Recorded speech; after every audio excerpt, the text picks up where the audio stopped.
All right, guys, I officially have defeated the Mungs. A little bit of left there, but I had a great morning this morning.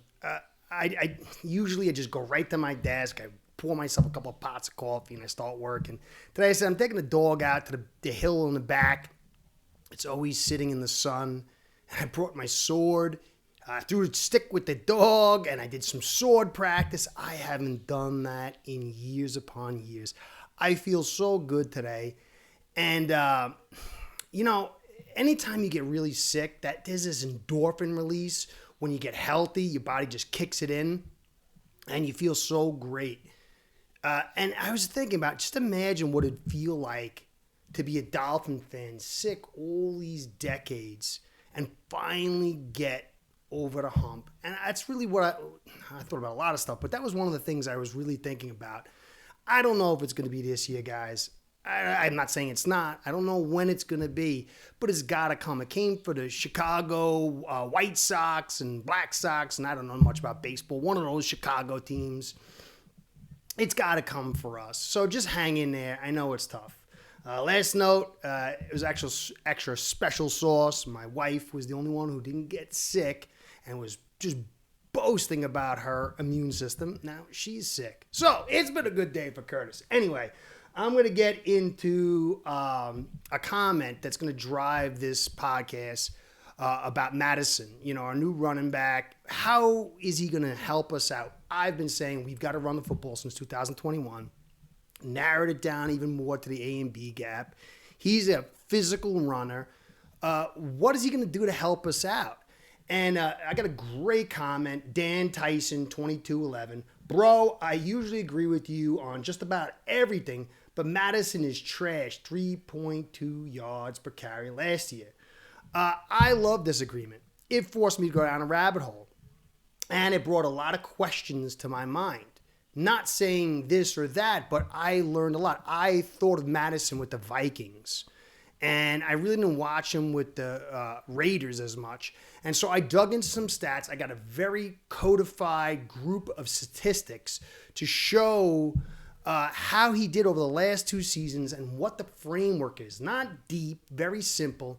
Because there's two things in the NFL I want you to understand when it comes to the running back. These are not debatable. The offensive line is a major driver to the running back. And running backs, they hit walls. They can have one great season, and the next season the body breaks down. And it's not so much the injuries, it's the player sometimes just can't give what he used to give. His body refuses. He doesn't have that zest. So I'm not saying either of these things are happening to Mattison, but I'm going to go over it for Dane Tyson and show you the evidence and the information and compare it to what the Dolphins did this year. But we've got to also keep in mind, James Daniels is a big piece. He is a big piece. Not as big as Hunt or maybe even Connor. But when you've got Daniels and you've got Brewer, it is kind of like Hunt and Connor light in a lot of ways. But when it comes to getting on the move, they're even better. But the digging out, not so much. So I'm going to cover the A and B gaps, how Mattison is done, because that's where he's going to attack, and see what we see. Got it? Guys, please like, subscribe, comment, and views. That's how I stay in the biz. My sponsors want me to get to a certain number, or they're going to stop this channel, and I don't know what they're going to do, but it won't be with me. So if you can help me out with a like, subscribe, comments, and views, that would be awesome. So let's get to my handy-dandy little graphic here. And this is 2023 Mattison with the Vikings. And you see the run direction is to the left, DIR, left guard, middle left, middle right, either side of the center, and then right guard. And then yards per attempt. Then I'm not going to go to each individual stat, but you could hit pause if you want and look at them if you want to get deeper analysis. And then YCOA is yards after contact. So how much does the running back give you? And his total that year was 274. And then you can see missed forced tackles. There's a bunch of numbers there. You can see 5, 3, 6, 4. But then you go to YBC. That's yards before contact. And so you can take the total that they were able to generate in yards inside, and you can see how much the running back gave and how much the offensive line gave. And 1.25 is not a great number. 2.74 is a pretty darn good number. He ran real hard, and he had a pretty darn good season. But the Vikings moved off him, and then you can see the run direction and totals and all that for the Raiders this season. And you can see, again, the direction, yards per attempt. We're not going to go over that. Yards for contact. It dropped.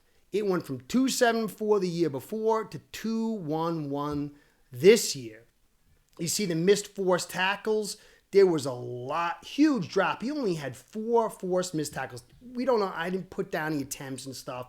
But clearly he wasn't breaking tons of tackles inside. And then you can see the yards before contact. Well, that dropped too. And that's a real mitigating factor. So when you look at both of them combined, you could see here 274 dropped to 211 with just a small drop in yards before contact. So the offensive line wasn't able to generate just a little bit less yards, but you saw a big drop in his yards after contact. And I've talked about that. The deeper you get past the line of scrimmage, the smaller guys, the more steam you've built up, and the more options you usually have, it's better for you. But you can see here, just a little drop. There was a big drop to what his after contact production was. Now, is it because his body was breaking down, because he was seeing bigger guys? I don't know. But one last little bit with this information. In 2023 with the Vikings, he saw 8 men in the box, 21%. But then this year, he only saw it 16%. So it was a 5% thinner box. And so, yes, the offensive line didn't do a great job, but defenses kind of gave him a little more leeway, but still you saw a clear drop. His yards per carry in 23 was 3.9. It dropped to 3.2 this year. Is it an off year? Did he have a bad knee? Did he have a bum ankle? We don't know these things. Now, I'm just going to go one last graphic here. You could see this was ours. And you can see YBC, I'll go start from the right this time, 1.13. And that's kind of almost splitting the difference, what he saw with the Vikings at 1.25 and 1.0 with the Raiders. You can see yards after contact, 282, is better than anything he was able to produce. But we also have to remember we saw different kinds of leverage. But we saw very, very high leverage. Although when Achane was in, he saw a 20% man in the box, which was almost what the Vikings, Mattison saw with the Vikings. But still, what will Daniels bring? What will Daniels bring as far as production blocking? But what is he going to bring as far as changing the leverage? If he blocks well enough, and the linebackers are blitzing and guys are coming up and you're able to pass, then they loosen up again and you got them on your heels and it could open a lot of stuff up, but we don't know this. Do I think after 5 years of grinding it out with the Vikings, maybe his body hit the wall? Maybe a little bit, at least. Offensive line makes the NFL world go round. The great backs can uplift an offensive line, but they still need it too. Look at Barry in the postseason. Look at Emmett all the time. You look at Emmett when he left Dallas. You could look at Barkley with the Giants, and then look at Barkley with the Eagles. So great backs will make stuff happen. He's not a great back. He's a physical back. Still think he's a good pickup depending on the price. We'll have to see, but he clearly needs blocking. And he's not quick enough to get to the outside. So it'll be very interesting to see how Daniels does, and who do we draft at the other position. If we got Eichenberg over there, it's totally different than if we draft Membo or somebody like that. So there's a lot left to see. You can take it for what you want. I think he's got some thread coming off on his tire, but I still think there's stuff left. Clearly, he had a big step down from 23 to 24. What does it mean for 25? We'll see. Hope you enjoy. Courtesy Be Well, Go Fins, Curtis app. Start building your own online sports book today by getting signed up with aceperhead.com service that'll allow you to book action on sports from all around the world.